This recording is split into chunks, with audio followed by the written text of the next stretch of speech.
지며 무궁한 작은 산이 엎드러지나니 그의 행하심이 예로부터 그러하시도다. 내가 본즉 구산의 장막이 환란을 당하고 미디안 땅의 휘장이 흔들리는도다. 여호와여 주께서 말을 타시며 구원의 병거를 모시오니 강들을 분이 여기심이니까 강들을 노여워하심이니까 바다를 향하여 성내심이니까 주께서 활을 꺼내시고 화살을 바로 쏘셨나이다. 셀라. 주께서 강들로 땅을 쪼개셨나이다. 산들이 주를 보고 흔들리며 상수가 넘치고 바다가 소리를 지르며 손을 높이 들었나이다. 날아가는 주의 화살의 빛과 번쩍이는 주의 창의 광채로 말미암아 해와 달이 그 처소에 멈췄나이다. 주께서 노를 바라사 땅을 두르셨으며 분을 내사 여러 나라를 밟으셨나이다. 주께서 주의 백성을 구원하시려고 기름 부음 받은 자를 구원하시려고 나오사 악인의 집에 머리를 치시며 그 기초를 바닥까지 드러내셨나이다. 셀라. 그들이 회오리 바람처럼 이르러 나를 흩으려 하며 가만히 가난한 자를 삼키기를 즐거워하나 오직 주께서 그들의 전사의 머리를 그들의 창으로 찌르셨나이다. 주께서 말을 타시고 바다 곧 큰 물의 파도를 밟으셨나이다. 내가 들었으므로 내 창자가 흔들렸고 그 목소리로 말미암아 내 입술이 떨렸도다. 무리가 우리를 치러 올라오는 환난 날을 내가 기다림으로 썩이는 것이 내 뼈에 들어왔으며 내 몸은 내 처소에서 떨리는도다. 비록 무화과 나무가 무성하지 못하며 포도나무에 열매가 없으며 감람나무에 소출이 없으며 밭에 먹을 것이 없으며 우리의 양이 없으며 외양간에 소가 없을지라도 나는 여호와로 말미암아 즐거워하며 나의 구원의 하나님으로 말미암아 기뻐하리로다. 주 여호와는 나의 힘이시라. 나의 발을 사슴과 같게 하사 나를 나의 높은 곳으로 다니게 하시리로다. 이 노래는 지휘하는 사람을 위하여 내 수금에 맞춘 것이니라. 아멘. 네, 이렇게 만나뵙게 되어서 반갑습니다. 네, 이렇게 친절하게 앞에 또 줌으로 반갑습니다. 하박국 말씀을 좀 준비했습니다. 제가 3장의 말씀을 다 이렇게 설명하거나 그렇게 하지 않고요. 제가 한 부흥이라는 주제에 따라서 전체의 내용을 좀 이렇게 맞춰서 준비해봤습니다. 하박국 선지자는 남유다의 선지자인데요. 요시야라는 왕이 이제 후반기 때 등장한 선지자입니다. 근데 그때 당시가 이제 유다에 대한 이제 멸망이 가까이 오고 유다가 점점 이렇게 쇠퇴해지고 기울어지는 때인 거죠. 동시대에 있었던 선지자 중에 하나가 예레미야였고, 예레미야가 유다의 멸망에 대한 예언들을 함으로써 굉장히 슬퍼하고 애통하죠. 어떻게 이렇게 망하게 되는 모습을 통해서 슬퍼합니다. 그래서 그때 하나님께서 유다의 멸망이 분명하게 일어날 것이라는 하나님의 묵시를 받았을 때 이 하박국이 이 서신을 이 예언서를 쓴 것이죠. 그래서 본문을 우리가 이미 읽어보신 분들은 잘 아시죠. 말씀이 하박국의 이 하나님에 대한 간구, 유다의 이 처참한 상황들, 정의가 굽어지고 율법이 해이해지는 이 상황 속에서 정말로 애통해하며 간구하며 하나님께서 응답해 주시길 바라는데, 그런데 하나님께서 어떻게 하십니까? 그 하박국이 기대하는 응답과는 달리 침묵하시고 또 말씀 안 하시다가 결국에 말씀하시는데 하박국이 듣고자 하는 그 말씀이 아니라 더 심각한 말씀을 하시는 거예요. 그리고 그것을 이스라엘 백성들에게 나의 묵시라고 하고 전하라고 하시는 것입니다. 결국에는 이제 본문을 끝까지 읽어보시면 하박국이 하나님에 대한 큰 일을 듣고 나서 하나님께 이제 설득을 당하죠. 하나님의 말씀을 깨닫고, 그렇다면 내가 기도한 그것보다 하나님의 뜻이 더 일어났으면 좋겠습니다. 이렇게 기도합니다. 남유다가 쇠퇴할 수밖에 없는 이유에 대해서는 우리가 너무나 잘 알고 있죠. 남유다가 하나님께 징계를 받을 수밖에 없는 그 이유가 하나님을 하나님으로 섬기지 않는 것, 그리고 하나님과 맺은 언약을 지키지 않을 뿐더러 아예 업신여기는 그것, 우리가 잘 알 수 있는 그런 내용입니다. 그래서 하박국이 1장 3절과 4절에서 말하는 것처럼 겁탈과 강포, 변론과 분쟁, 또 율법이 해이하고 정의가 전혀 시행되지 못하고 악인이 의인을 에워싸서 정의를 굽게 하는 것, 모든 지도자들과 공적인 일들을 하는 사람들, 정치 지도자들, 종교 지도자들 할 거 없이, 그리고 또 민간의 모든 사람들이 다 하나님의 말씀의 법도대로 살기보다는 자기의 육신적인 욕망을 따라서 살았던 것입니다. 그게 이제 유다가 멸망을 당할 수밖에 없는 결정적인 이유가 그런 것이죠. 그런데 하박국은 1절에서 하나님께 유다의 회복을 위해서 기도합니다. 하나님께서 나타나셔서 하나님의 정의를 좀 행해 주십시오. 그런 기도를 할 수 있잖아요. 그래서 유다의 죄를 좀 깨닫게 해주시고 또 회복시켜 주시기를 간구하는데, 어떻게 합니까? 하나님께서 이렇게 그냥 그 죄가 죄대로 계속 일어나도록 허용하시는, 그런 말씀 안 하시고 계시는 하나님의 모습을 발견하는 것이죠. 그래서 낙심하는 것입니다. 죄송합니다. 선지자라는 말이 히브리어로는 이제 한나비라는 뜻이에요. 한나비라는 뜻인데, 뭐 영어로 해석할 때는 대변인이다 이렇게, 또는 확성기, 그래서 스피커 이런 말도 하고, 또는 예언자라는 뜻. 우리가 보편적으로 이제 신약에서 선지자를 프로페시라고 부르고 예언자라고 하잖아요. 예언자이면서도 하나님의 입이라는 그런 닉네임을 가지고 있습니다. 하나님께서 말씀하신 그것을 그대로 전달해야 되는 이제 역할을 하는 것이죠. 하나님은 유다와 이스라엘의 역사 속에 선지자들을 이렇게 세우십니다. 그래서 자기의 입을 대신하게 하십니다. 그래서 자기의 백성들과 맺은 언약과 또 하나님께서 세우신 그 일을 성취하도록 하기 위해서, 그 일들의 성취가 이루어지도록 하기 위해서 세움받은 독특한 역할을 하는 사람들이 바로 선지자였습니다. 그래서 이 선지자들은 자기가 원하지 않았어요. 자기가 그것을, 예레미야서도 보면은 되게 예레미야가 그것을 되게 거부하잖아요. 나를, 나 같은 사람을 왜 이렇게 부르십니까? 나는 아이와도 같고 나는 말할 줄 모릅니다. 이렇게 말씀하시잖아요. 근데 하나님은 꼭 그 시대마다 이런 선지자, 하나님의 스피커, 하나님의 입이라는 사람들을 세우시는 거예요. 이 선지자가 자기들이 원하지 않았던 하나님의 하신 일들을 들었을 때에 그 심정들은, 그 사람들의 안에 굉장히 복잡한 심정이 일어났을 거예요. 그리고 유다가 쇠퇴기고 자기가 자기의 눈으로 볼 때도 강포하고 겁탈이 일어나고 정의가 헤어지는데, 그때 하나님이 주시는 것이 소망의 메시지가 아니라 내가 심판하겠다, 내가 유다를 반드시 멸망시키겠다라는 이 소리를 들었을 때 굉장히 복잡한 심경이 든 거예요. 그래서 이 선지자가 독특한 역할을 감당하면서 중보자가 되는 겁니다. 중간에서 바르게 선포하면서도 돌아오라라는 말씀도 같이 전할 수밖에 없는 거예요.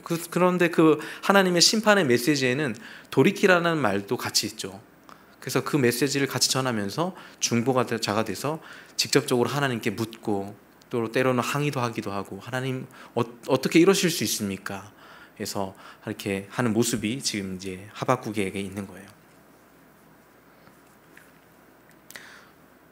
그래서 우리가 하박국 선지자의 역할만 생각한다면 그냥 대변인으로서, 확성기로서, 예언자로서 그 역할을 축시하기만 하면 되지만, 하박국도 그 민족의 한 사람으로서 나라를 사랑하는 것이죠. 이 나라가 이대로 가면 안 될 것이다. 그래서 하박국의 이름이 포용하다라는 뜻을 갖고 있어요. 그래서 그 이름과 같이 자기 나라를 이렇게 끌어안고 대신 기도하는 것입니다. 그래서 유다의 죄에 대해서 진심으로 아파하고 하나님께서 정말 회복시켜 주시기를 기도하는 거죠.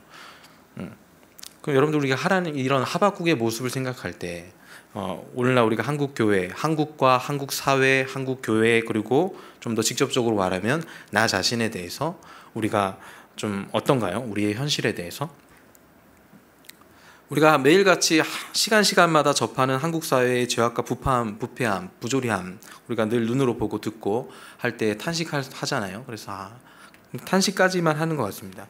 그래서 우리가 이런 것들을 볼 때 현재에 대한 전망, 그리고 또 미래에 대한 전망은 어떤가요? 그래서 이러한 시대 속에서 정말 청년이라는 이 가장 빛나야 될 시기를 살아가는 우리 여러분들에게 여러분들의 전망은 어떤가요? 두 가지를 말씀드리고 싶은데, 하나는 우리는 이 세계에 대한 하나님의 전망을 아는 사람들이에요. 왜냐하면 이 복음이라는 것은 심판과 구원의 메시지를 같이 우리에게 주시기 때문에 우리가 이 세계가 어떻게 진행되고 있다는 것을 아는 사람이에요. 그래서 앞으로 하나님께서 그리스도가 다시 오실 것을 알고, 그날이 곧 완전한 심판의 날이면서 완전한 승리의 날과 온전히 하나님의 나라가 임하는 그날이랄 것을 우리는 들었고 아는 자로서 이 땅을 살아가요. 그런데 하나님께서 이렇게 우리를 부르신 목적이 뭘까요? 그래서 나의 전망을 내가 좋게 되고 복을 받는 것에서 그치는 것이 아니어야겠죠. 우리는 동일하게 하박국처럼 우리가 살아가는 이 땅의 나라와 사람들, 교회, 그리고 나 자신에 대한 전망을 아는 사람으로서 우리가 이 나라를 위해서 기도해야 되는 것이죠. 이 나라의 죄악과 부패함과 정의가 사라지고 악이 더욱더 승하여지는 이때, 앞으로 시대가 계속 해를 거듭하며 갈수록 악은 더 관영할 것입니다. 심판을 향해 나아가야 되기 때문에. 마치 우리가 생각할 때 하나님이 그냥 내버려 두시는 것 같이 보이지만 하박국서를 우리가 잘 읽어보면 그 모든 일이 하나님의 하시는 일에 포함되어 있는 것입니다. 그런데 우리가 선지자는 아니지만 그러나 모든 그리스도인들에게는 왕적인 제사장적인 성지자적인 그런 이제 정체성이 있어요. 그래서 우리가 방관하면 안 되는, 우리가 할 수만 있다면 주님께서 우리와 같은 죄인을 끌어안으시고 우리의 중보자가 되셔서 우리를 하나님의 구원을 우리에게 주신 것처럼 우리가 이 땅에 연결고리가 되어야겠죠. 그래서 이 땅의 전망을 보고 이 땅은 망할 수밖에 없는 죄악의 땅이라고만 생각할 것이 아니라 하나님의 일이 나타나기를 하박국처럼 주님의 마음처럼 우리가 간구할 수 있어야겠죠. 근데 중요한 것은 내가 그렇게 할 수 없을 정도로 내 자신이 너무 약하다는 거예요. 내가 그 정도로의 그런 거룩한 소망을 가지고 이 땅의 죄악을 보고 아파하고 기도할 정도로 좀 많이 약해져 있는 것 같아요. 율법이 해이하다는 말씀을 보면은 그 말이 하나님의 말씀에 주의하지 않았다는 것이고 그것에 주의하여서 자신의 삶을 살아내지 않았다는 것이죠. 너무나 쉽게 우리가 이해할 수 있습니다. 율법이 해이하다. 예를 들어서 우리가 하나님의 말씀을 많이 알고 예배도 드리고 있지만 실제의 삶의 영역에서 하나님의 말씀을 중심으로 해서 살아가는 일들이 일어나지 않는다라고 보는 것과 같은 거예요. 그러니까 어떻게 보면은 우리가 당시에 유다의 죄인들만큼 죄를 짓고 살진 않더라도 율법이 해이하다는 관점에서 우리가 동일하게 어떤 면에서는 어떤 누군가는 말씀대로 살아가기도 하지만 또는 우리가 일상으로 돌아갔을 때는 뭔가 능력이 없고 말씀대로 살아내기가 너무나 버거운 우리의 현재를 내가 보고 있는 것이죠. 이것이 우리에게 가장 시급하고 긴급한 일입니다. 제가 좀 전에 전망이라는 단어를 사용해서 한국 사회와 교회 그리고 나 자신의 현실에 대한 전망이 어떤지를 물었습니다. 세상이 보여주는 것과 나를 통해서 내가 보는 현재와 미래에 대한 전망이 우리가 어떤 것도 낙관적인 전망을 가질 수 없는 시대를 우리가 살아가고 있지 않습니까? 하나님과 하나님이 주시는 말씀에서 믿는 자들이 현재와 미래에 대한 전망을 발견하지 못한다면 그 사람의 현재와 미래는 반드시 절망적일 수밖에 없어요. 세상이 보여주는 그 절망을 우리가 그것을 보고 낙심할 수밖에 없습니다. 유다의 범죄는 자신들의 현재와 미래의 전망을 위해서 어떻게 한 것입니까? 하나님의 말씀을 버린 것이죠. 그리고 자기의 정욕과 욕망으로 타인을 겁탈하고 강포하고 끊임없이 자기의 말로 변론하고 분쟁하며 하나님의 정의를 굽게 만드는 일들을 했다는 거예요. 소극적으로 우리가 아무것도 하지 않는 것이 죄를 안 지었다라고 볼 수 없는 게 적극적으로 우리가 선을 행하지 않는 것 자체가 죄가 될 수 있어요. 하나님께서는 우리가 보다 적극적으로 하나님의 뜻을 따라 순종하며 하나님의 정의를 행하며 살도록 우리를 부르셨는데 아무것도 하지 않는 것 그 자체가 아무 일도 일어나지 않아서 죄를 안 지은 것처럼 보이지만 적극적인 의미에서는 하나님의 말씀을 순종하지 않은 것이잖아요. 그대로 내버려 둔 것입니다. 그렇기 때문에 우리는 이 말씀을 통해서 지금 우리에게 가장 시급하고 긴급하고 중요한 것이 무엇인지를 우리가 좀 발견했으면 좋겠어요. 그래서 궁극적으로 하나님이 주신 율법에 대해서 가치 없는 것으로 치부하고 하나님의 정의를 행하며 살도록 하신 거룩한 직분을 스스로 폐기한 것이죠. 시편 119편 9절 말씀을 보시면요. 청년이 무엇으로 그의 행실을 깨끗하게 하리이까? 주의 말씀만 지킬 따름이이다. 이런 말씀이 있습니다. 제가 처음에는 이 말씀으로 묵상하고 이 말씀을 준비하려고 했는데 이게 준비가 너무 안 되면서 준비하는 동안 좀 기도를 많이 했어요. 그래서 여기서 이 자리에서 제가 설교할 것을 생각하고 청년 세대를 위해서 좀 기도하는데 기도가 조금 되면서 본문이 좀 바뀌었습니다. 청년만 아니라 모든 세대가 어떻게 해야 됩니까? 자기의 행실을 깨끗하게 하기 위해서는 그 시편의 저자가 말하는 유일한 방식은 말씀이라는 거예요.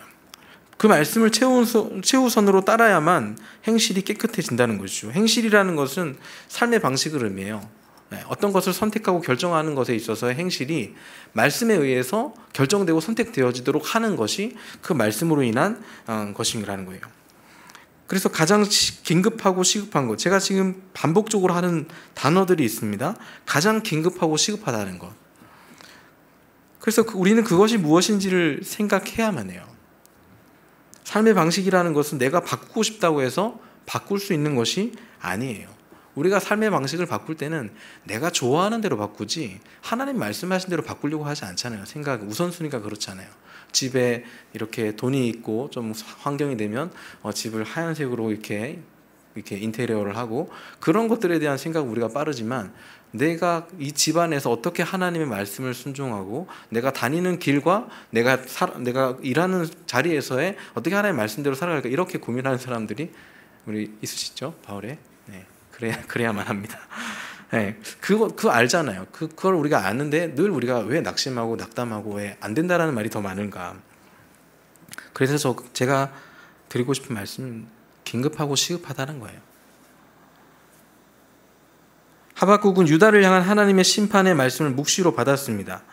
그러니까 이거는 묵시라는 말은 오라클이라는 말인데 하나님께서 신적으로 하시겠다는 일을 한 사람에게 나타내 주셔서 그걸 전체에게 선포하도록 하시는 거예요. 유다가 어떻게 멸망할지도 알았어요. 그렇기 때문에 긴급하고 간절하게 기도할 수밖에 없어요. 당장 일어날 일이기 때문에. 그래 탄식하며 자기의 이름과 같이 유다를 끌어안고 유다가 스스로 하나님께 돌이키지 못하는 것을 알기 때문에 대신 간구하고 있는 거예요.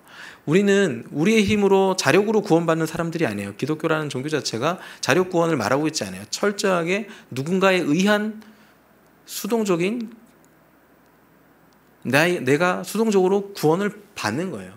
능동적으로 그가 나를 구원해 주시는 거죠. 그럼 매개체가 있는 거죠. 나의 중간에서 그러한 일들을 하는 분이 이제 예수님이시고 성령님이시고 그게 우리에게 실제 역사로 나타나는 것이죠. 그래서 이처럼 우리가 안고 있는 가장 큰 문제는 내가 나의 문제를 해결할 능력이 없다는 것을 아는 것입니다. 기독교라는 종교가 그러면 끊임없이 우리로 하여금 무력하게 만들기 위해서 우리로 하여금 하나님을 믿으라고 하는 것이 절대 아닙니다. 그게 시작이라는 거예요. 그 시작점이 내가 나의 문제를 내가 자력으로 구원할 수 없는 철저하게 무능한 죄인이라는 것을 알도록 하는 것이 성경의 진리고 복음의 시작이라는 겁니다. 그런데 저는 이것이 우리가 안고 있는 가장 시급하고 긴급한 문제를 해결하기 위한 시작이라고, 다르게 말하면 기회인 것이죠. 기회.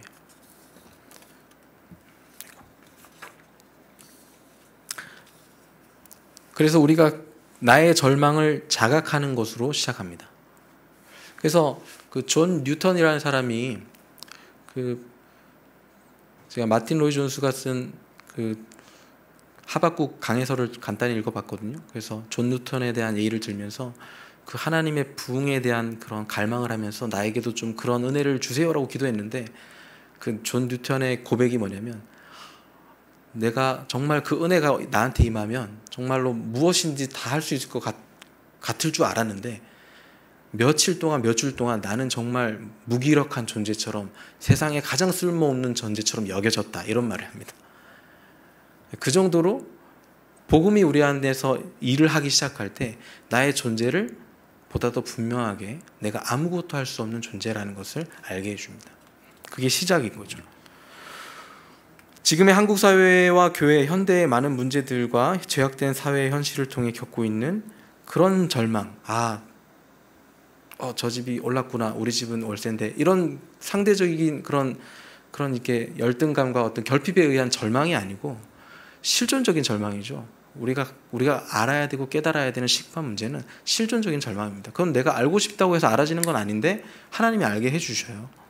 구원을 우리가 받을 때 하나님께서 그 은혜가 들어갈 때 우리로 하여금 알게 해주십니다. 제가 다시 말씀드리는 절망은 하나님 앞에 철저하게 내가 얼마나 더러운 죄인인 것과 내가 아무것도 할 수 없는 무력하고 무능한 죄인, 하나님을 항상 거스르며 자기의 정욕과 욕망을 따라 사는 것만 선택하는 부패한 죄인임을 깨달았을 때의 절망을 말씀드리는 거예요. 그래서 절망을 아는 일은 한편으로는 은혜입니다. 피하고 싶은 것이기도 해요. 그런데 절망을 알았을 때 하나님만이 유일한 소망이라는 것이 같이 옵니다. 유일하게 하나님만이 나를 나되게 하실 수 있다라는 그 소망이 일어납니다. 그래서 다른 것과의 단절이 일어나면서 하나님과의 연결이 일어나요. 그때에 새롭게 되는 역사가 바로 거듭남이에요. 그리고 또 회심이라고도 말하죠.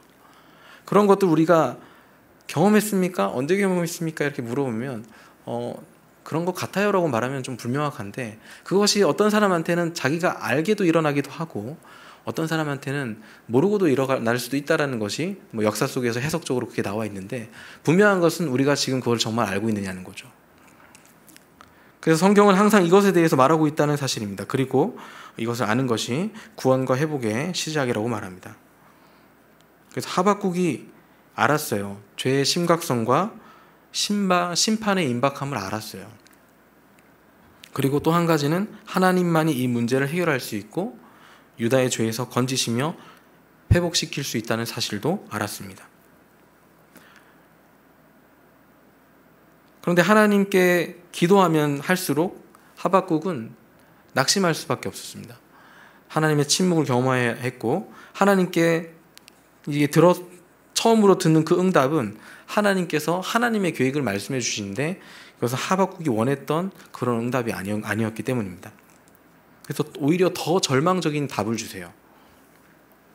하박국이 기대한 응답은 유다에 대한 심판이 있더라도 그것이 하나님에 의해서 심판이 되어지길 바란 거예요. 그런데 하나님께서 어떻게 하십니까? 유다의 죄악을 징계하기 위해 갈대아인을 보내서 유다를 완전히 멸망시키겠다라고 말씀해 주세요. 악을 심판하시는데 더 큰 악을 사용하시는 하나님의 일을 이해하기란 쉬운 일이 아닙니다. 우리가 종종 기도할 때, 하나님께 기도할 때 각자가 원하는 대로, 내가 원하는 대로 이루어 주시기를 바라며 기도해요. 또 그리고 간절히 기도하고 또 마음을 다해 기도하지만 결과가 더 참혹해지는 경험을 할 때가 있습니다. 여러분들 중에 이러한 경험을 하신 적이 있습니까? 내가 그렇게 하나님을 믿었고 하나님만 찾았는데 하나님 나한테 왜 이러십니까? 할 정도의 그런 절망을 안겨주시는 응답이 있었던 적이 있습니까? 아마도 하나님의 결정으로 받아들여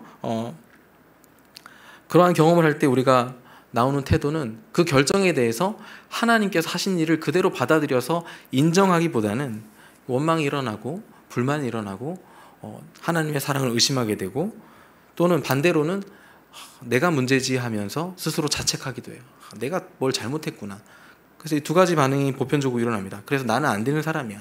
나는 안 되게 하시는구나. 그래서 그거를 하나님의 응답으로 받아들여서 하나님을 왜곡하는 그런 이해를 가지게 되는 것이죠. 그래서 우리가 가지고 있는 고질적인 문제가 또 바로 여기에 있어요. 우리가 하나님을 어떤 부분으로 생각하는지가 우리의 중심에서 나오는 것, 그리고 하나님을 대하는 방식에서 그대로 드러납니다. 하나님은 우리의 기도에 응답하시지만 우리의 기도를 따라 내가 원하는 것을 반드시 들어주시는 분은 아니에요. 우리는 이것을 인정해야 됩니다.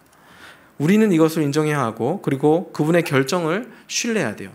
하나님께서 나에게 어떻게 응답하시든지 그것이 가장 좋은 것이고 옳은 것이고 하나님께서 맞다라고 인정하기까지에는 내가 무너져야 되거든요. 근데 그 당시의 상황 속에서 하나님께서 그런 나를 마치 무너뜨리시는 것 같고 더 낮추시는 것 같을 때 하나님에 대한 원망이 일어난다는 것은 아직 하나님이 어떤 분이신지를 잘 모르거나 하나님에 대한 왜곡된 자기 믿음이 투영되었을 것일 가능성이 커요. 하박국은 분명히 자기가 생각할 때 가장 좋은 방식으로 좋은 것을 구했어요. 하박국의 기도는 정말로 선한 기도입니다. 하나님, 너무 죄악이 많지 않습니까? 강포가 있고 부패가 있고 정의가 어그러지고 있는 때 하나님의 정의를 나타내 주시옵소서. 정말 완벽한 기도이지 않습니까? 그런데 이 기도에 대한 하나님의 응답은 그래, 내가 심판하는데 갈대아인으로 완전하게 멸망시킬 거야 라고 이렇게 심판하신 거예요. 하박국이 기도했던 그 기대와는 완전히 다른 응답이에요. 하나님, 그 정도의 심판이 아니고 우리 안에서 우리가 회복되는 그 심판으로 하나님께서 해주셔야죠. 전혀 다른 거잖아요.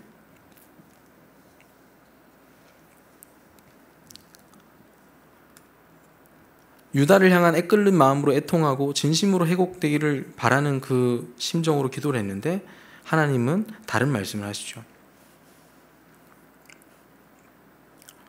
그래서 우리는 항상 좀 좁고 좁은 그 시야로 좁쌀만한 구멍으로만 하나님을 보고 각자 자기가 본 것만큼 하나님을 알고 이것이 우리의 한계라는 것이죠. 여러분이 하나님을 알아갈 때 반드시 일어나는 일은 내가 알아왔던 그 모든 것들이, 내가 믿어왔던 그 모든 것들이 반드시 무너지는 일들이 반드시 생겨야 됩니다. 다시 새롭게 하나님을 아는 경험들이 반드시 필요한 거죠. 반드시 그 일이 일어나지 않고는 현재의 전망과 미래에 대한 전망이 바뀔 수가 없어요. 늘 변함없는 모습으로 상황과 환경을 핑계하고 자신과 타인을 비교하면서 불평과 불만을 늘어내면서 세월만 허송할 수밖에 없습니다.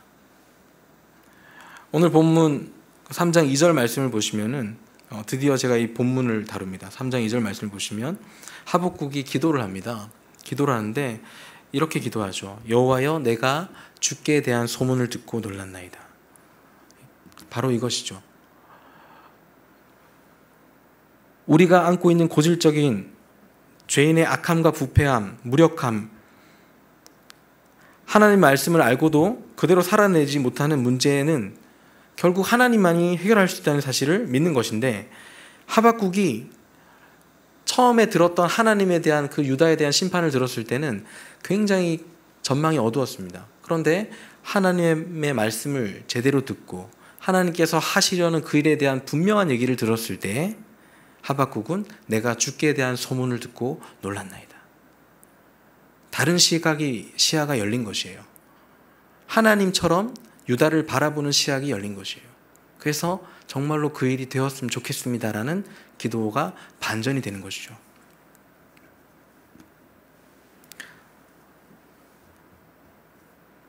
그래서 우리에게도 이러한 일이 좀 필요합니다. 주께 대한 소문을 듣고 놀라는 일.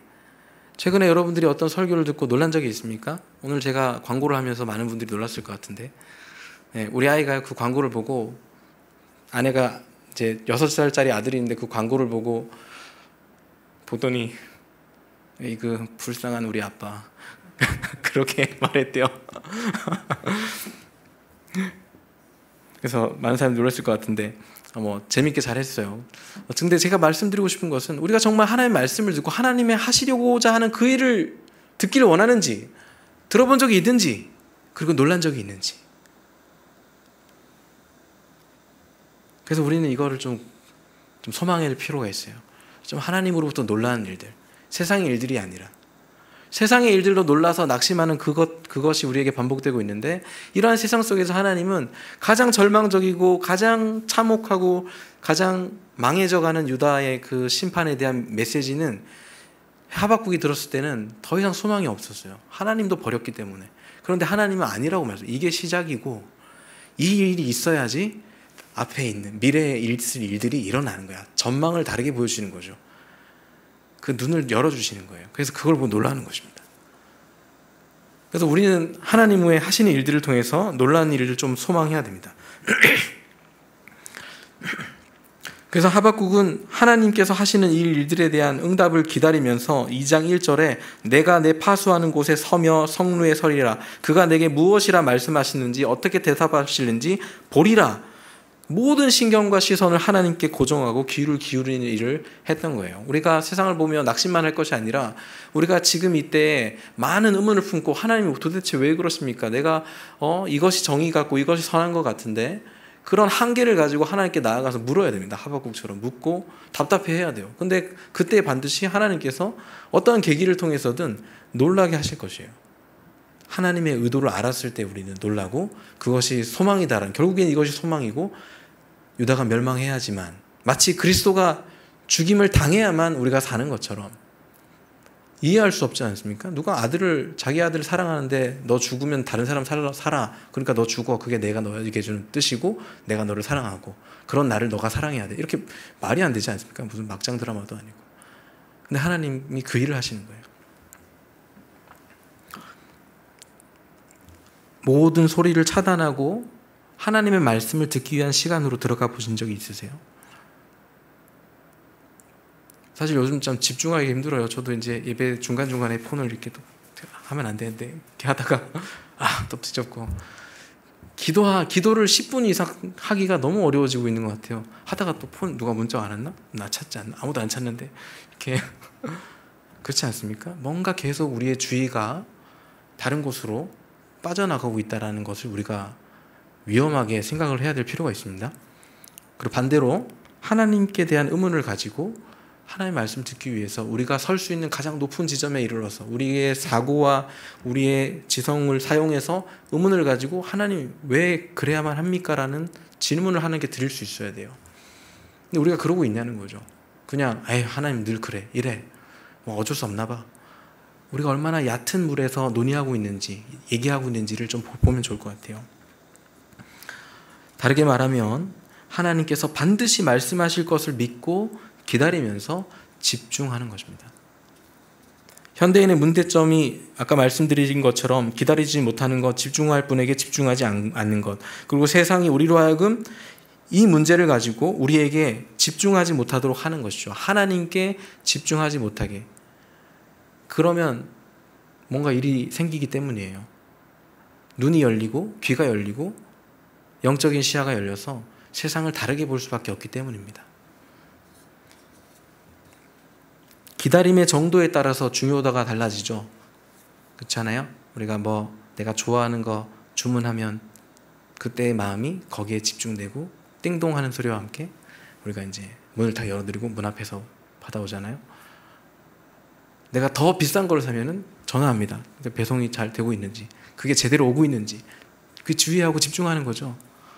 근데 이런 태도만으로도 우리가 하나님께 대우하지 않는 모습들이 우리 안에 있죠. 그래서 늘 하나님이 우리에게서 2순위로, 3순위로, 4순위로 언제든 만날 수 있겠지. 언제든 내가 가면 만나 주시겠지. 근데 성경은 그렇게 말씀하시는 부분도 있는데 다르게 생각하면 우리가 너무 망각하고 내 주관대로 하나님을 대화할 때가 많다는 거죠. 그래서 유다가 망했어요. 그래서 어쩌면 우리가 망하고 있는 것을 우리가 모른 채로 마치 개구리가 점점 뜨거워지는 물에 있으면서도 자기가 익어가는 줄 모르는 가운데 결국엔 다 익어가지고 해부되는 꼴을 당하잖아요. 그런 시대죠. 갈수록 이게 더 심해질 것입니다. 그래서 제가 긴급하고 시급한 문제에 대해서 말씀드린 거예요. 하박국에게 배워야 되는 점이 있다면 가장 시급하고 긴급한 문제에 있어서 그건 주저없이 하나님께 간구하고 이 모든 것에 대한 해결이 하나님께 있다고 생각하고 하나님께 기도한 것입니다. 그리고 자기의 생각이 틀렸을지라도 하나님께서 응답하실 것을 기다리면서 하나님께 집중했어요. 그냥 시간을 때우는 것이 아니라 파수꾼의 파수대에서 가장 올라갈 수 있는 가장 높은 지점까지 올라가서 하나님 어떻게 하시나 바라보고 또 바라보고 나타나시나 안 나타나시나 기다린 것이죠. 그래서 우리의 기다림은 저는 가볍다라고 생각돼요. 나의 문제에만 집중되어 있고 또 하나님의 일과는 무관하고 나의 일, 나의 현재와 미래에 이렇게 잘 되는 것에 대해만 집중되어 있는 것.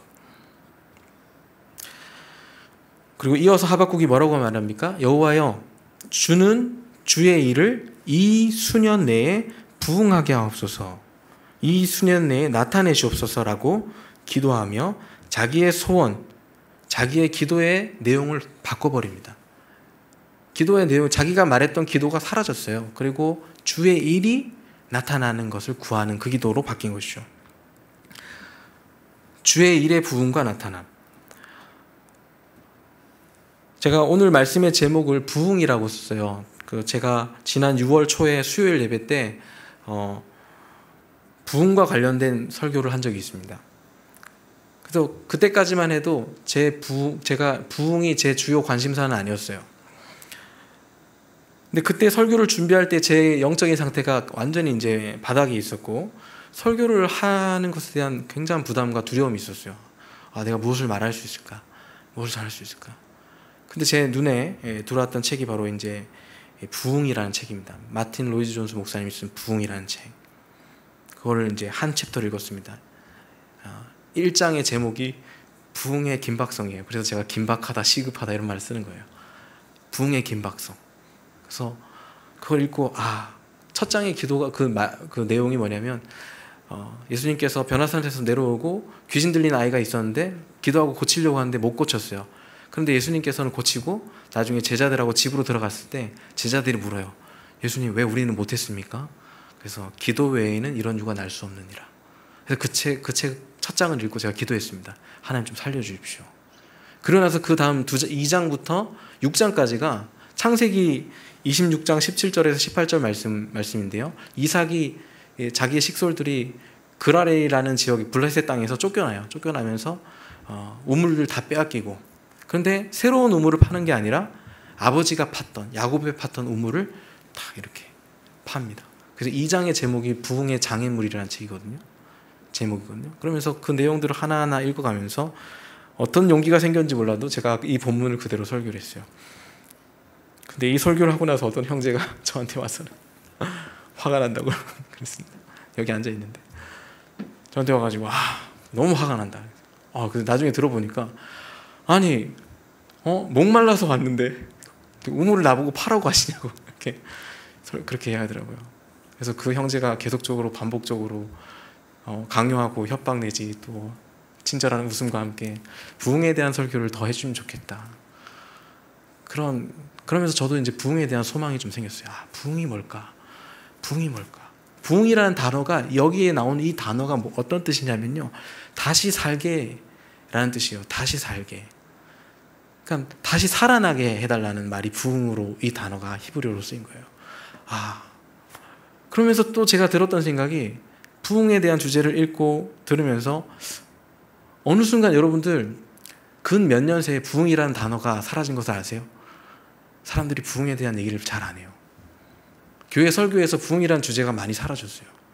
그래서 2007년이 그 평양 대부흥 운동이 100년째 되는 해인데 1997년에 부흥이라는 찬양이 예수돈전단에서 처음 나왔어요. 그때 제가 고등학교 1학년인데 교회에서 찬양인도 하는데 진짜 엄청 불렀어요. 부흥 정말 이거 부르면 올 것 같아서 많이 불렀는데, 근데 그래서 사람들이 2000년도부터 부흥에 관련된, 하박국서에 관련된 찬양, 물이 바다 덮음 같이 여호와를 인정하는 것이 많이 불렀습니다. 근데 기대했던 만큼의 부흥의 역사가 2007년도에 사실 일어나지 않았어요.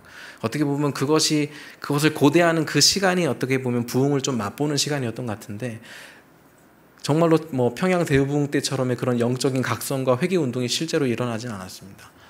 그래서 상암 운동장을 전체로 빌려가지고 33만 명이 총 대규모로 전체적인 한 몇 개의 큰 규모의 모임을 다 합치면은 한 33명 정도가 연합 집회로 2007년도에 했다 그러더라고요. 근데 그거에 대한 평가가 평양 대부흥 운동과 같은 우리가 기대했던 부흥 운동은 일어나지 않았다. 네, 하지만 그렇게 낭망할 정도는 아니었다, 이렇게 평가를 쓰긴 해요. 근데 왜 우리가 더 이상 부흥을 기대하지 않습니까? 오늘날에 우리가 더 많이 듣는 말들은 뭘까요? 개인의 경건 또는 영성이란 말 많이 듣죠. 우리가 개인의 경건과 영성이란 말을 많이 사용하는 시대가 되었습니다. 근데 이것을 잘못 사용하면, 이것의 목적을 잃어버리면 철저한 개인주의 신앙밖에 될 수가 없습니다. 그리고 자교회 중심적으로밖에 될 수 없어요. 경건과 영성이 목적하는 것은 결국에는 하나님의 일, 하나님 나라의 일이 한 개인으로부터 개인의 삶이 변화되고 회심하고 그 경건과 영성을 통해서 확장되는 거예요. 성도의 개인의 경건과 영성이 제대로 일어날 때에는 반드시 개인 차원에서의 회심이 일어날 뿐더러 주변인에게 영향을 미칠 수밖에 없어요. 실제로 부흥이 일어날 때, 미국의 대각성 운동이라든지 웨일즈의 부흥이 일어나기 전에 개인의 경건들이 있었습니다. 그리고 소규모의 성경 연구 클럽들이 있었어요. 그들이 모여서 한 것은 무엇입니까? 교제한 것이 아니에요.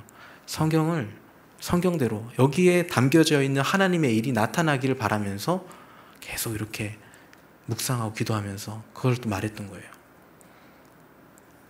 그리고 또 제가 한 가지 또 읽었던 책 중에 청교도의 소망이라는 책에서 이한머리가 마지막 챕터에 부흥에 대한 역사적인 전망이라는 말을 사용해서, 제가 그 전망이라는 말을 저도 여기서 많이 사용하는데, 그 속에서 당시의 청교도들이 분명한 목적의식을 가지고 경건과 부흥 운동을 하였다. 당대에 일어나지 않더라도 그들이 그 일을 꾸준히 했던 것은 이후에라도 그 부흥이 일어날 것을 믿었기 때문에 그러한 목적의식을 가지고 모였다라는 거예요. 여러분들은 어떠한 목적의식을 가지고 우리가 교회 공동체로 모이고 있습니까? 주의 일의 나타남입니까? 아니면 개인의 영성의 회복과 나의 삶의 전망을 좀 바꾸기 위해서, 아니면 우리가 공동체의 교제 안에서만 유익을 누리기 위해서, 그것이 하나님의 일로서 만 여겨진다면 우리는 굉장히 좁은 틀 안에서 하나님의 나라를 바라보고 있는 것일 수도 있어요. 그래서 저는 조금 도전하는 거예요. 도전하는 겁니다. 부흥을 좀 구하는 것. 주의 일에 나타나기를. 그래서 나에게 먼저 그 부흥이 나타나는 것. 실제로 하박국은 자기에게 일어난 부흥으로 인해서 기도의 내용이 완전히 바뀝니다. 그래서 3장 1절에서 19절 내용을 읽어보시면은 그 내용이 얼마나 이렇게 풍성합니까? 얼마나 뭔가 넘실넘실거리는 큰 파도 같은 그 일렁임이 있어요. 그래서 막 창자가 떨리는 두려움과 함께 전율하는 그 문구들이 일어나요. 부흥이 일어난 거죠. 자기가 살아난 것입니다. 유다의 멸망을 더 바라는 거예요. 정말 제발 멸망했으면 좋겠습니다. 상식적으로 이해가 되지 않지만 그래야 하나님의 더 큰 일이, 진정한 유다의 회복이 일어나기 때문에, 진정으로 유다가 정말 더 온전하게 정의롭게 되고 하나님께서 원하신 그 나라가 죄가 씻겨나가고 정의가 바로 세워지고 모든 사람들이 하나님 안에서 화평케 되는 그 역사가 일어날 걸 보기 때문에 하나님 제발 그 일이 일어나기 원합니다. 주의 일이 수년 내에 부흥케 하옵소서. 진노중에 뭐라고 그러죠? 수년 내에 부흥케 하옵소서. 수년 내에 나타내시옵소서. 그러면서도 그가 잊지 않는 것은 하나님 진노의 강도가 너무 세지 않습니까? 그래서 긍휼을 잃지 말아 주옵소서.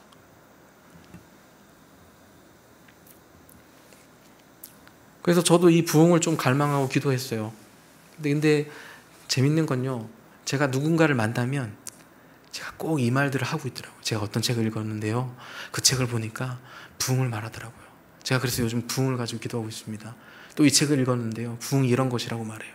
그래서 제가 이걸 가지고 기도하고 있고, 제가 저의 만나는 사람마다 제가 이런 얘기를 하고 있더라고요. 그래서 가정에서도 제가 아내한테도 이렇게 말하고, 제가 어느 날은 설교를 마치고 집에로 가는데 아내한테 무심코 전화를 말하면서, 여보, 내가 하나님께로 돌아서니까 현재에 대한 내 전망이 바뀌고 미래에 대한 전망이 바뀌었어. 그래서 제가 그 말을 여기에 담아서 말씀을 드리는 거예요. 저만의 체험일 수 있지만 하나님 정말 그렇게 하시더라고요. 바꿔주시는구나.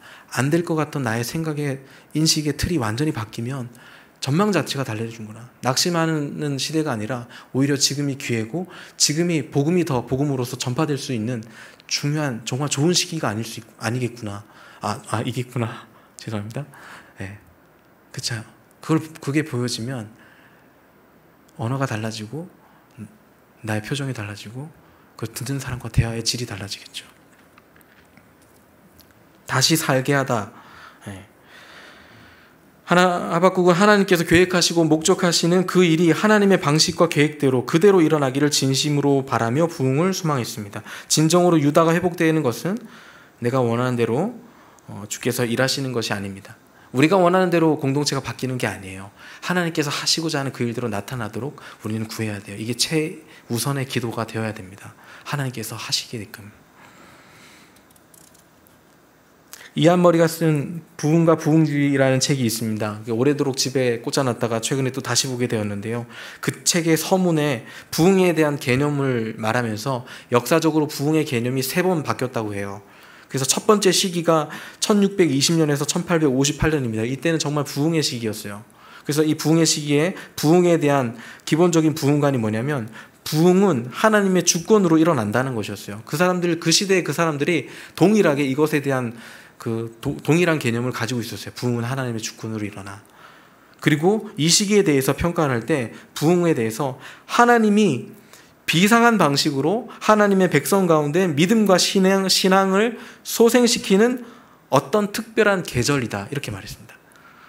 어떤 특별한 계절. 우리가 봄이 오면 봄이 왔구나라는 걸 느끼잖아요. 우리가 의도적으로 봄을 오게 할 수는 없지만 봄이 왔을 때 봄을 느낍니다. 여름이 오면 여기를 느껴요.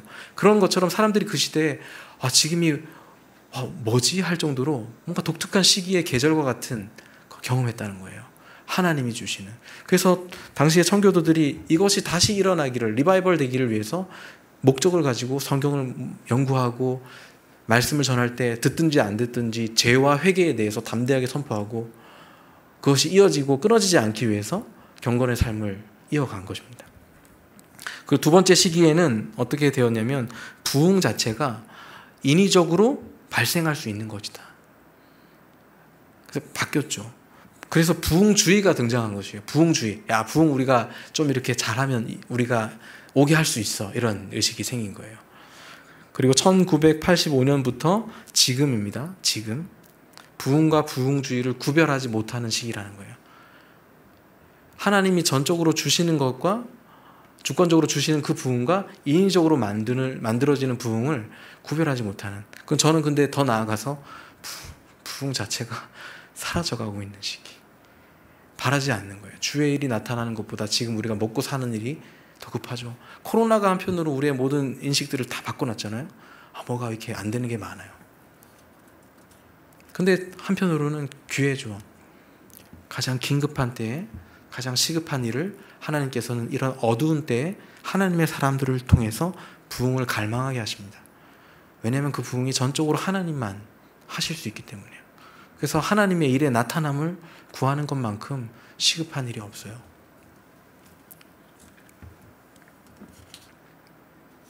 오늘날 우리의 주요 이슈가 세상에서 다루고 있는 주요 이슈랑 같잖아요. 세상에서 이게 문제다 하면 우리도 그래 그게 문제야 이렇게 우리 이슈가 거기로 쏠리잖아요. 거기로 갈 수밖에 없어요. 무슨 얘기하면 쓸데없는 연예인들 삶을 우리도 저렇게 살면 안 되는데 나도 잘 못 살면서 그렇게 막 쓸데없는 얘기들을 많이 하는 거잖아요. 사실은 성경적으로 우리가 봤을 때 보다 더 중요하고 시급하고 긴급한 일이 많습니다. 그래서 세상은 우리가 진정으로 중요하고 긴급하게 여기는 문제들을 다루지 못하게 만들 뿐 아니라 관심까지 두지 못하도록 자꾸 우리의 주의를 끌어당깁니다. 야, 너 그렇게 살면 나중에 집도 못 사. 결혼도 못 해. 아이도 못 낳아. 계속 그 전망으로 우리한테 압박하고 또 압박하고 압박해서 하나님 어떻게 살란 말입니까? 우리가 늘 이런 기도만 하게끔 만들어요. 그렇지 않아요? 근데 그런 기도도 해야 돼요. 하나님이 우리를 사랑하시기 때문에 할 수 있어요. 다 들어주십니다. 그런데 좀 더 나아가 봅시다. 좀 더 한 단계 나아가 봅시다. 거기가 우리가 기도할 마지노선인가요? 아니지 않습니까? 하나님은 그렇게 우리를 무능력하게 부르지 않으셨어요.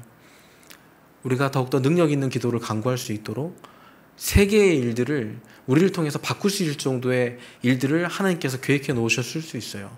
한 사람의 회개가 온 나라의 기독교 문화를 바꿨던 것처럼 나의 회개가, 나의 돌이킴이 하나님의 역사를 바꿀 수도 있다는 거예요.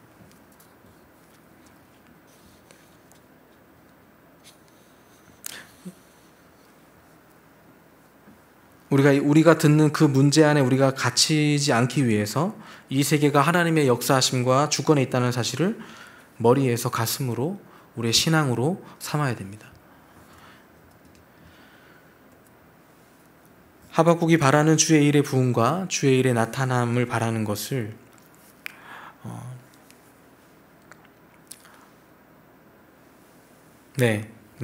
제가 좀 많이 반복해서 말씀드린 것 같아서 역사적으로 부흥이 일어날 때 반드시 나타나는 전조 현상이 있어요. 아까 말씀드렸던 것처럼 하나님의 말씀을 진지하게 연구하고 묵상하는 기도의 사람들이 나타나는 거예요. 그 사람들이 기도할 때 바랬던 것은 하나님 좀 이렇게 되게 해주세요가 아니라 주님 말씀 속의 그 일들 지금 우리한테도 주세요 이렇게 기도하는 거죠. 그 일들 우리에게도 나타내 주세요. 하나님께서 하시려는 그 일들 나에게 우리에게 제발 좀 일어나게 해주세요. 그렇게 기도하는 것입니다. 그리고 하나님의 역사하심과 성령님의 일하심에 의한 자발적인 회개가 일어났습니다. 누가 시키지 않았는데 회개하라 이렇게 말하지 않았는데 성령에 의한 자발적인 회개가 일어났어요. 자기의 죄를 보고 회개하는 사람들이 많아졌습니다. 사랑하는 바울 청년 여러분, 제가 계속해서 긴급하고 시급하다 이렇게 말씀드렸는데 사실 우리가 체감하는 정도의 긴급함과 시급함이 느껴지지 않잖아요. 그러면 여러분들에게 있어서 가장 긴급하고 시급한 것들은 무엇입니까? 그것이 하나님의 일의 나타남입니까? 정말 여러분들의 평생에 지금까지 신앙생활을 해오면서 하나님의 일의 나타남을 위해서 기도한 적이 있습니까? 성경이 말하는 부흥은 주의 일이 나타나는 것입니다. 그래서 우리가 할 수만 있다면 우리의 모든 기도 제목을 좀 옆으로 치우고 그 주의 일이 나타나기를 좀 소망하고 간구했으면 좋겠어요. 좀 더 배워야겠죠. 저도 그래서 또 부흥이라는 책을 읽고 또 성경을 읽고 그게 뭘까를 궁금해하면서 다시 말씀을 보기 시작합니다. 여러분들에게도 좀 그러한 일들이 성령에 의한 어떤 회개의 운동들이 일어나기를 정말 진심으로 바랍니다. 예수님께서 자신의 공생애를 시작하실 때 회개하라 천국이 가까이 왔느니라 라고 선포하셨어요. 이미 심판의 날이 가까이 왔다라고 말씀하셨습니다. 정말 그것이 사실이라면 우리가 하나님의 심판의 날에 가장 가까이에 있는 세대들이에요. 그렇기 때문에 이 긴박하고 시급한 때에 우리가 나의 문제 중요한 거 많지만 조금 옆으로 밀어놓고 주의 일에 대해서 좀 집중하고 그 주의 일이 부흥으로서 우리에게 나타나게 하시기를 간구하는 소망이 저와 여러분들에게 있기를 주님의 이름으로 축복합니다. 마지막으로 우리가 너무나 잘 아는 그 하박국의 찬양과 같은 고백이 있죠. 예. 그런 반전이 여러분들에게도 있었으면 좋겠어요. 무화과 나무 잎이 마르고 예. 포도나무에 열매가 없으며 감람나무에 소출이 없으며 밭에 먹을 것이 없으며 우리의 양이 없으며 외양간에 소가 없을지라도 나는 여호와로 말미암아 즐거워하며 나의 구원의 하나님으로 말미암아 기뻐하리로다. 진정한 이 기쁨이 여러분 안에도 회복되시기를 다시 한번 주님의 이름으로 축복합니다. 함께 기도하면 좋겠습니다. 오늘 주시는 말씀을 생각하면서 여러분들이 정말 지금까지 여러분들에게 가장 중요한 것이 무엇이었습니까?